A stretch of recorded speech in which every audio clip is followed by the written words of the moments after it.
Ni hao, pessoas que não ganham pra falar bem de Israel. Tudo bem com vocês? E vamos aí para mais um episódio da Mainara Naf, agora eu falei o nome dela certo, no Flow Podcast, falando sobre a faixa de Gaza e a realidade do que eles vivem lá. Para falar sobre Gaza, a gente tem que falar o que é Gaza, né, primeiro. Porque Gaza, em primeiro lugar, já é um campo de refugiados. Os refugiados de 1948... da Nakba, quando mais de 800 mil palestinos foram expulsos de suas terras, parte vão para Gaza. Então, Gaza já é um campo de refugiado. E, em 2007, Gaza é cercada pelo exército israelense num sistema de que nada entra, nada sai. Sem a fiscalização. Não. Então... Mas peraí. Ninguém entra, ninguém sai. O André Leist e o Rock falaram que não, porque as pessoas têm...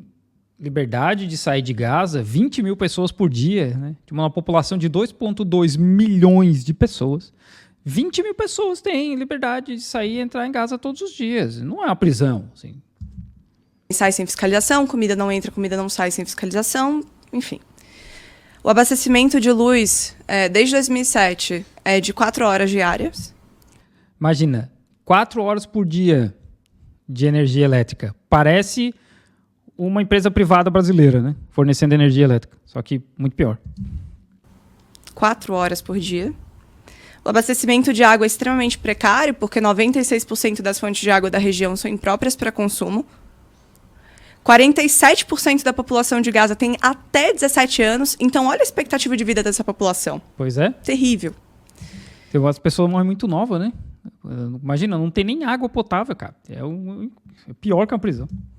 E tem um outro ponto também, que é cerca de 50% das crianças de Gaza sofrem de desnutrição.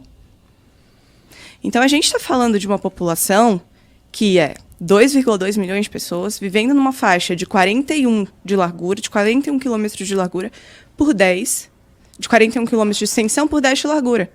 Segundo a ONU, é uma das regiões mais densamente habitadas do mundo. Uma das maiores densidades demográficas do mundo. E é interessante assim que o Rock ele fala muito isso nos vídeos dele, né? Ele fica relembrando desse ponto de que é uma área densamente povoada e Israel está largando míssil a rodo lá. É por isso que tem tanto civil morrendo, porque Israel não está nem aí para quem eles estão matando. E vai matar refém israelense também nesse processo.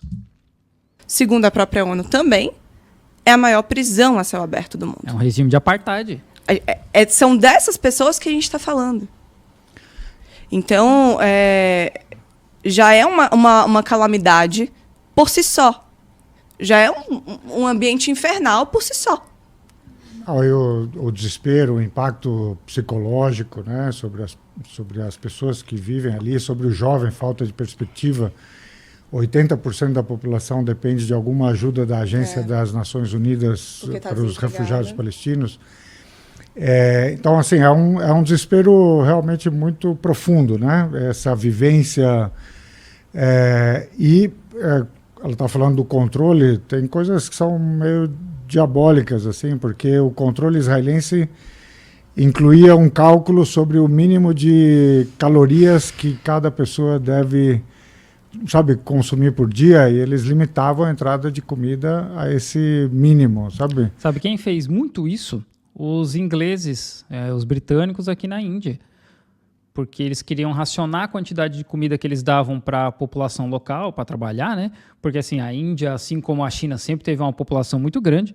E aí os colonizadores safados, eles controlavam e foram descobrindo qual era a quantidade de caloria mínima que eles tinham que dar. Nesse processo, eles mataram milhões de pessoas. Os britânicos na Índia, são responsáveis por mais de 100 milhões de mortes. 100 milhões.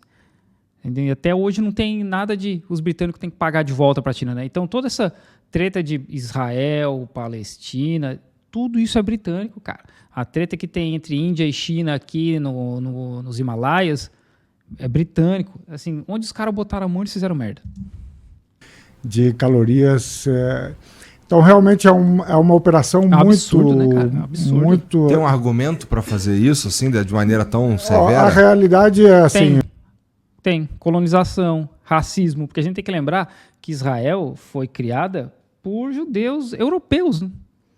por europeus que têm aquela visão de que eles são, né, o ápice da sociedade humana, né? Muitos, não todos, óbvio, né, mas muitos têm isso, né? Eles colonizaram o mundo inteiro.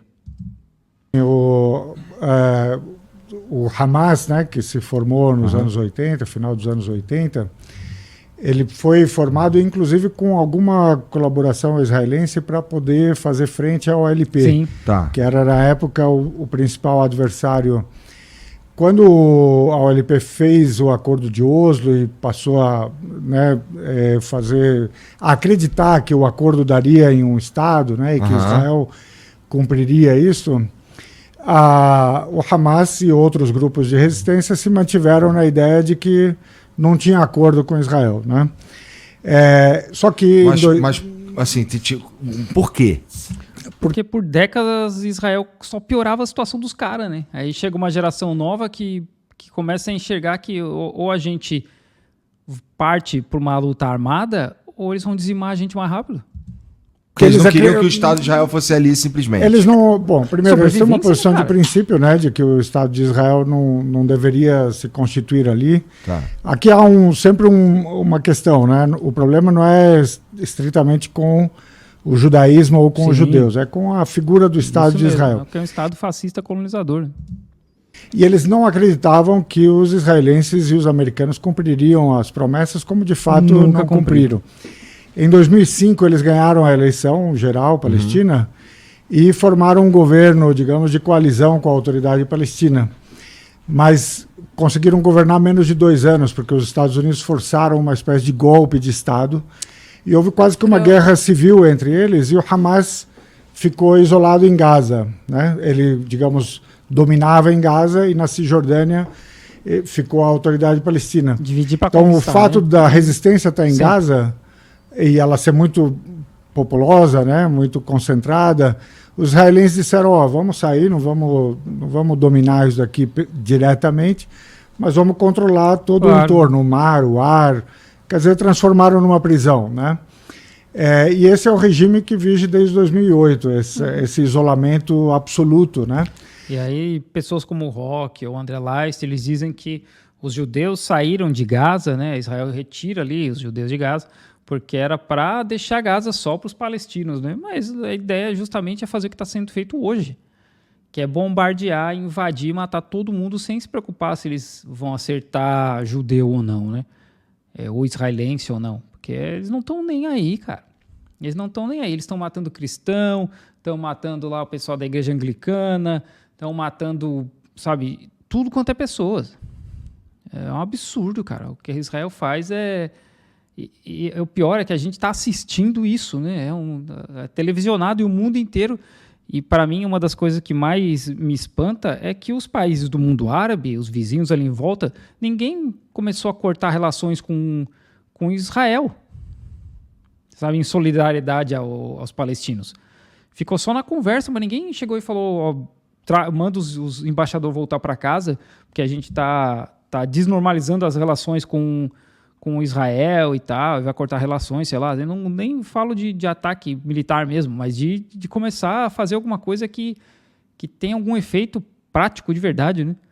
Acho que isso é uma das paradas mais tristes. E aí, assim, esperar que a Europa e os Estados Unidos venham defender direitos humanos é um absurdo, né? A gente sabe o histórico colonizador que eles têm, que se depender dos Estados Unidos, eles vão patrulhar, não... vão patrolar a faixa de Gaza e vão transformar num resort gigante para israelense. Né?